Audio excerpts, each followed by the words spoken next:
मौसम तो वैसे सर्द है, लेकिन आजकल आजमगढ़ के मुबारकपुर विधानसभा क्षेत्र में सियासी गर्माहट साफ महसूस की जा रही है। मशहूर आई सर्जन डॉक्टर महबूब आजम अंसारी नौकरी छोड़कर बहुजन समाज पार्टी की नीतियों का प्रचार प्रसार गांव-गांव घर-घर कर रहे हैं।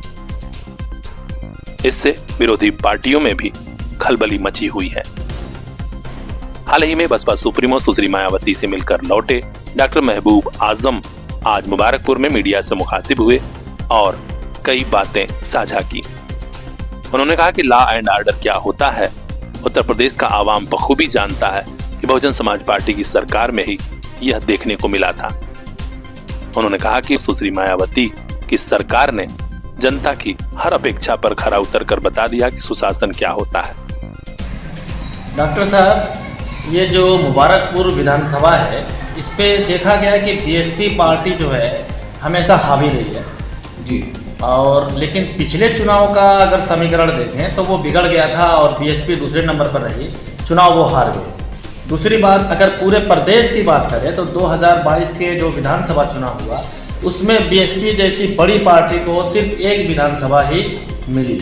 तो कहीं ना कहीं ये कहा जा सकता है कि बीएसपी पोजीशन उत्तर प्रदेश में काफ़ी खराब है, लेकिन फिर भी आप मुबारकपुर के एक चर्चित चेहरे हैं, काजी खानदान से आते हैं, आप बड़ी से बड़ी पार्टी ज्वाइन कर सकते थे, सभी पार्टियां आपको ले लेती, लेकिन आपने बीएसपी ही क्यों चुना जबकि इसके प्रदेश की हालत काफ़ी खराब हो रही है? देखिए, हम जो कुछ भी खाते पीते हैं अपनी मेहनत से ही खाते हैं, मेहनत हमको ही करना है। हमें सरकार से चाहिए क्या? Law and order. Law and order की देवी कही जाने वाली बहन कुमारी सुश्री मायावती जी जो है, उन्होंने ये करके दिखाया है कि लॉ एंड ऑर्डर क्या होता है। उनके शासनकाल में कभी किसी तरह का कोई दंगा नहीं हुआ, कोई सांप्रदायिक झगड़े झगड़ा नहीं हुए। बहन जी सिर्फ शिक्षा, स्वास्थ्य, रोजगार पे फोकस करती है, बाकी और चीज़ों पे फोकस वो नहीं करती है।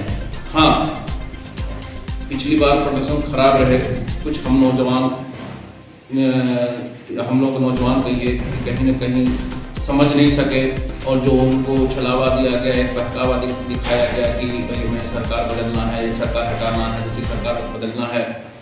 और हमारे माइनॉरिटी के लोग दमखम से जुड़े, भरपूर अपने वोटों का ताउन किया, इसके बावजूद भी वो सत्ता परिवर्तन नहीं कर सके। इससे ज़्यादा मेहनत माइनॉरिटी वाला कभी नहीं कर सकता, इससे ज़्यादा वोट कभी नहीं दे सकता है। और इतना करने के बाद हमारी माइनॉरिटी के लोगों को समझ में आ गया है कि हम सत्ता परिवर्तन नहीं कर सकते हैं, और करने के बाद भी जो कुछ जीते भी हैं तो हमारे समाज में वो लोग करते क्या है, कोई हमारे लिए कुछ नहीं करता है। ये बुनकर बाहुल्य एरिया है, यहाँ पे एक बुनकर के घर का जब कोई नेता होगा तो वही यहाँ की समस्याओं को समझ सकेगा। अभी कहेंगे साड़ी छापती है, दाग है, मट्टी है, दही है, तालाब, वो लोग क्या जानते हैं? जो इसमें पला बढ़ा है, जो इसके बीच में रहा है, वही नरी डोटा सब जन समझ सकता है। तो इनकी समस्या क्या है, यहाँ पर समझ सकता है। इस बात लोग समझ चुके हैं कि हम कहीं भी जाएंगे हमारा भला नहीं हो सकता है। अब लोग दोबारा से रुझान बनाए हैं, दोबारा से मन बनाए हैं कि हम दोबारा बसपा की तरफ आएंगे और दोबारा से हम बसपा को खड़ा कर देंगे। और बहुत सारी सीटें ऐसी बसपा की रही हैं कि जहाँ बहुत कम मार्जिन से हार हुई थी। अगर ये मार्जिन इस बार मेहनत करेंगे तो मार्जिन बढ़ जाएंगे, तो जीतेंगे। और जो भाग गए थे वो वापस आ रहे हैं। इंशाअल्लाह आने वाले वक्त में पूर्ण बहुमत बनेगी और हम तो बहन जी को मुख्यमंत्री नहीं, प्रधानमंत्री के रूप में देखना। जी। डॉक्टर साहब, तो क्या समझा जाए 2027 के चुनाव में बीएसपी आपको टिकट देगी? कितनी गारंटी? मैं टिकट के लिए नहीं आया हूँ, मैं पार्टी मजबूत करने के लिए आया हूँ। ये तो बहन जी के ऊपर है, बहन जी इसको अपना आशीर्वाद दे, जिसको आशीर्वाद मिलेगा हम उनके साथ रहेंगे। हम टिकट के लिए नहीं आए हैं। डॉक्टर महबूब आजम अंसारी साहब, आप अंसारी जो समाज है उससे संबंध रखते हैं जी। और ये जो मुबारकपुर विधानसभा है, यहाँ पे अगर देखा जाए तो करीब 1.5 लाख वोट सिर्फ अंसारियों का है जी। लेकिन बड़ी गजब की ये विडंबना है कि 4 दशक हो गए कोई भी अंसारी विधायक यहाँ से नहीं हो सकता। तो क्या इसका लाभ मिल सकता है? क्या लगता है?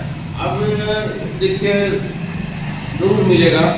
जब कोई भी अपना भाई अपने बीच का होता है तो लोगों का मिजाज आ जाता है, क्योंकि उनसे गुफ्तगू करना, उनसे मिलना बिना हेजिटेशन को होगा। जब चाहेंगे कि भाई घर का आदमी चलो मिलते हैं, और कोई बाहर का होता है तो उससे मिलना जुलना बड़ा मुश्किल होता है, बात करना आसान नहीं होता है। और लोग मेरे मिजाज को मुझे अच्छे से जानते हैं। और अंसारी बाहुल्य एरिया है, मगर यहाँ के लोग की समस्या जो है वो कोई और नहीं समझ पाता है। और अंसारी की जो समस्याएं हैं खास, एक तो पावर लूम की बिजली का बिल है 72 रुपये हुआ करती थी, वो बढ़ा दी गई। और अगर ये बिल कहीं जमा करने में देर होती है तो उस पर इंटरेस्ट लगा दिया जाता है, जबकि इंटरेस्ट का कहीं इसमें प्रावधान नहीं है। और जो रोजगार है, यहाँ का रोजगार बिल्कुल डूबता जा रहा है। बहुत सारे नेता आते हैं, वादे करते हैं, सारे नेता बाहर करते हैं, बाहर के लोग यहाँ की समस्या समझ नहीं पाते हैं।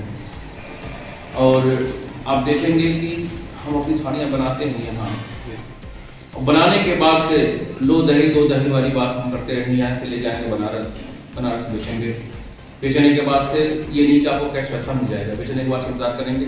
और कभी कभी ऐसा मुबारकपुर में बुनकरों से लेकर अन्य लोगों की समस्याओं को उन्होंने उठाया और कहा कि सरकार ने केवल यहाँ के अवाम के साथ छल किया है, चाहे बस स्टेशन का मामला हो या फिर विपणन केंद्र का, बिजली की कीमत बढ़ाकर सब पर पानी फेरा गया है।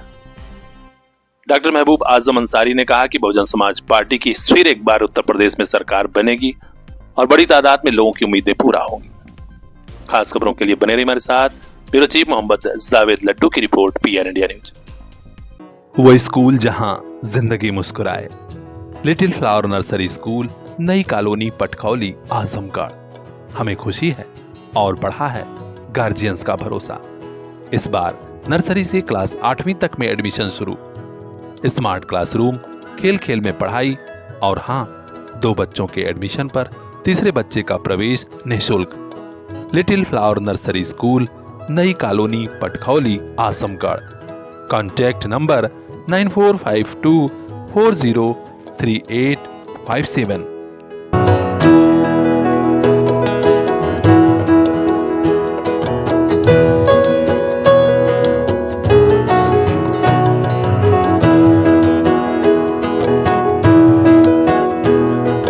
वो स्कूल जहां जिंदगी मुस्कुराए।